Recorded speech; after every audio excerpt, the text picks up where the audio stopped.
Kumbaga ho, mga bossing, ay mag-iingay ako para matakpan yung, iniimbestigahan talaga sa akin. Kinalungkot ng Ah, ibang mga nag-i-interview na tinanong ako, meron ba si Duterte dyan? Sabi ko wala.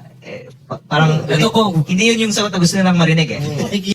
eh, ang tinutukoy niya ho, mga kababayan, yung hawak niyang Cabral files, 'no, na sinasabi na inagaw daw po kaya nasugatan, nagtamo ng sugat si, Yusek Cabral doon sa daliri dahil po sa paghablot nitong si, Leviste. 'Di ba merong mga video pagpasok doon sa opisina, merong mga litrato na nakaupo siya do'n mismo sa computer which is si Sec Vince, Dizon ang nagpapaliwanag. Tapos ano pa, meron pa yung ano, yung litrato nung picture na merong, paper cut si Cabral, 'di ho ba, mga kababayan? Oh, yun ta's yung paglabas, 'di ba, mga bossing? So ngayon sinasabi niya dito, nalungkot yata yung mga journalist o yung mga nag-interview sa'kin kasi sabi ko walang Duterte. Weh, niwala kami diyan? Biruin niyo ho mga kababayan, 4 na buwan niya ng hawak yun, 'no? Ngayon po hinintay nilang mamatay yung tao kaya napapaisip tayo, ito bang mga ito, may kinalaman dun sa pagkamatay ni dating, Yusek Cabral ng DPWH? Kasi biruin niyo, 4 na buwan buhay si Cabral, walang sinasabing mga ganito, walang inilalabas na mga ganito po. Bakit ngayon lang kung kailan patay? Kasi baka dahil ho, nung nabubuhay 'di ba Ma'am Betty Baniked, nung nabubuhay si Cabral, baka may magsabi, "Oy, bakit tinanggal mo yung mga Duterte diyan? Oy, bakit dinagdag mo si Marcos diyan?" Kasi may kokontra. Dahil buhay yung tao.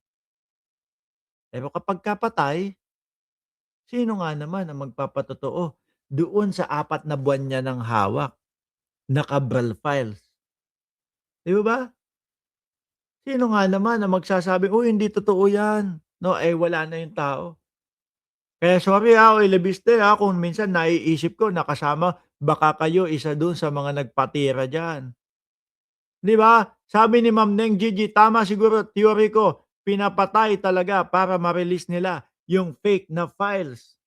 Yun din ho ang, sumasagi sa isip ko, 'di po ba? O tapos ngayon ito, wala po si Duterte dun.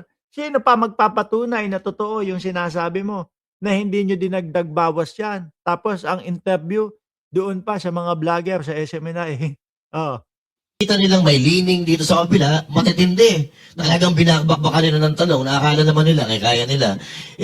Nakita natin yung interview ni Kong, talagang wala silang nakuha. Meron isang si Chabit na din yan, kaliwa't kanan interview, interviewin ko yun, interviewin dito 'no, para naman, Cabral files ng Cabral files yung mas manaeg kaysa doon sa talagang iniimbestigahan sa kanya ng mga solar powers na 2% lang ang nai-deliver. Hmm. Interview si Kong na parang pinalalabas na Duterte aligned siya or Yes. Duterte supporter siya. Sabi DDS daw siya. Yun. O anong masasabi niyo doon? Kasi parang sinabi na wala bang Duterte diyan sa mga ine-expose mo Paniwalain niyo, mga gunggong, yung sarili ninyo. or in-expose mo na mga listahan? Actually, yung funny thing is, baka kung may Duterte, gusto nilang ilabas yung listahan. Yes. Nilabas yung listahan, Wala. walang insertion na nakapangalan sa Duterte, kaya ayaw nila sanang ilabas yung listahan. I have a few things to add. Hindi, may inilabas na ba siya? Sige nga, tanong natin, may inilabas na siya? Puro naman po yung trip niya lang ilabas, eh. Hindi naman po talaga inilalabas ng, kabuuan 'no, "Eto trip ko ito lalabas ko." Sabi ko nga ho sa inyo, 4 na buwan niyang hawak pero ngayon lang 'no, nag-iingay. Lagi pang ganito, lagi pang, yung akala mo nagtuturo ng iba. Siya yung laging nagsasabi, "Ilalabas ko na, ilalabas ko na." Burat mo kaya ilabas mo. Putragis ka.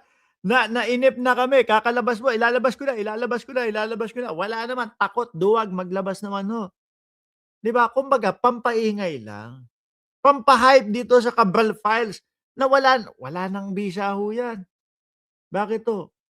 Sino pa ang magsasabi kung legit 'yan, kung walang dinagdag o binawas diyan? Wala na. Sa tagal ng haba ng panahon, inintay na mamatay si Yusek Cabral bago magaganyan, no? Para nga naman kapagka ano na, 'pag, ilalabas na, wala ng Yusek Cabral ang magsasabing hindi totoo yang mga inilabas mo, dinagdagan mo 'yan, tinanggal mo yung mga Duterte diyan, 'di ba? Gano'n lang 'yun, eh. Number one, sa 2025 budget per district summary ng DPWH mismo, nandun yung allocable per district. 4 na distrito sa bansa ay 0 ang allocable budget. 2 sa Davao City, 1 sa Davao del Norte, at 1 sa Zamboanga City. Sino ba yung mga nandun? Kasi, Congressman, puro Tapusin pa ba natin? Papaniwalaan ba natin? Alam mga Duterte, di paniwalain nyo sarili ninyo. Hindi ko natatapusin yan. Alam naman natin, gugunggungin lang tayo niyan mga yan, no? Puntahan ho natin si Chavit Singson. Isa pa din ho ito. No? Si Boy Fresco naman ho, mga kababayan, na mukhang naiimbestigahan at makakasuhan din po doon sa di umanong black sand mining ho sa kanila. Kaya nag-iingay. Siguro ho, mga kababayan, humihingi ng tulong dito kay kay Pangulong Bongbong Marcos. Kaso po, deadma. Sorry, iniimbestigahan ka. Kailangan mong sagutin yan. Kailangan mong anuhin yan. Humarap dyan. Di ba? Ganun po si Ganun po si Pangulong Bongbong Marcos sa nakikita ko ho eh. No? Walang pakialam. Walang pakialam kung mga kaibigan niya yan. Importante, sagutin. O si Chavit. Para bumaba siya sa pwesto o manatili siya hanggang matapos yung mga Yan na naman po. Uy, usapang Mangkanor na.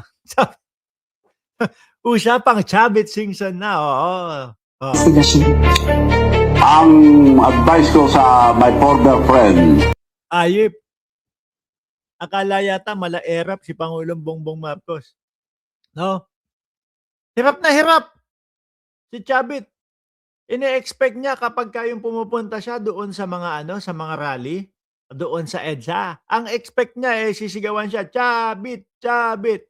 Nung pagpunta ko, sinigawan, kurakot. Na bad trip, umuwi na lang. Uwi na nga lang ako. Mga bayaran po kasi yan Sabi ni Chavit. Meron daw po siyang may advice